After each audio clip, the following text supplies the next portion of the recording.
राधे राधे। आउनुहोस् आज ज्योतिषमा केही अरू नयाँ सूत्रहरूको विषयमा चर्चा गरौँ। सर्वप्रथम, यदि कसैको कुण्डलीमा मङ्गल र शुक्रको युति अथवा दृष्टि सम्बन्ध परस्पर बलवान भएर बसेको छ भनेदेखि यस्तो व्यक्तिमा काम वासना अलिकति बढी हुन्छ। दुवै ग्रह सँगै भएर सामान्य अवस्थामा भएदेखि यौन इच्छाहरू बढी हुन्छन् र नियन्त्रित हुन्छ व्यक्ति। परिस्थिति अनुसार व्यक्तिले आफूले आफूलाई सन्तुलनमा राख्न सक्ने हुन्छ।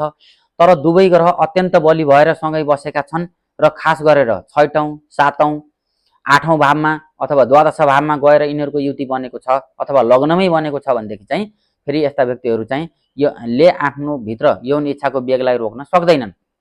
खास गरेर 6औं, 8औं, 7औं र द्वादश भाव लग्नमा भएका व्यक्तिहरूलाई यदि शुभ ग्रहको दृष्टि युति प्रभाव छ भनेदेखि फेरि उनीहरूले आफूलाई सन्तुलन गर्न सक्ने हुन्छन्।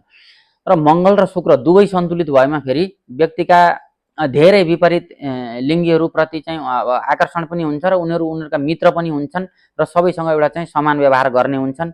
लाभ पनि लिने दिने क्रम अलिकति विपरीत लिङ्गीहरूसँग चाहिँ बढी हुन्छ, सही लाभ लिने क्रम। अन्य कुनै समस्या पर्दैन यदि शुभ ग्रहको दृष्टि युति बनेको छ भनेदेखि। अब जस्तो कसैको पञ्चम भावमा चाहिँ मङ्गल र शुक्रको युति बनेको छ र त्यो शुक्र अथवा मङ्गल चाहिँ सप्तमेश पनि हो भनेदेखि चाहिँ यस्ता व्यक्तिको प्रेम हुन्छ, प्रेममा सफल पनि हुने हुन्छन्।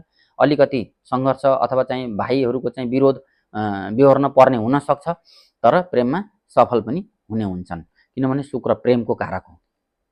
यहाँहरूको चिन्हमा यदि यस्तो बनेको छ, यदि मङ्गल र शुक्रको युति बनेको छ भनेदेखि यहाँहरूले हेर्नुहोस् र चाहिँ खराब ठाउँमा बनेको छ भनेदेखि त्यससँग सम्बन्धित उपाय अथवा आफूले आफूलाई नियन्त्रणमा पनि राख्नुपर्ने हुन्छ।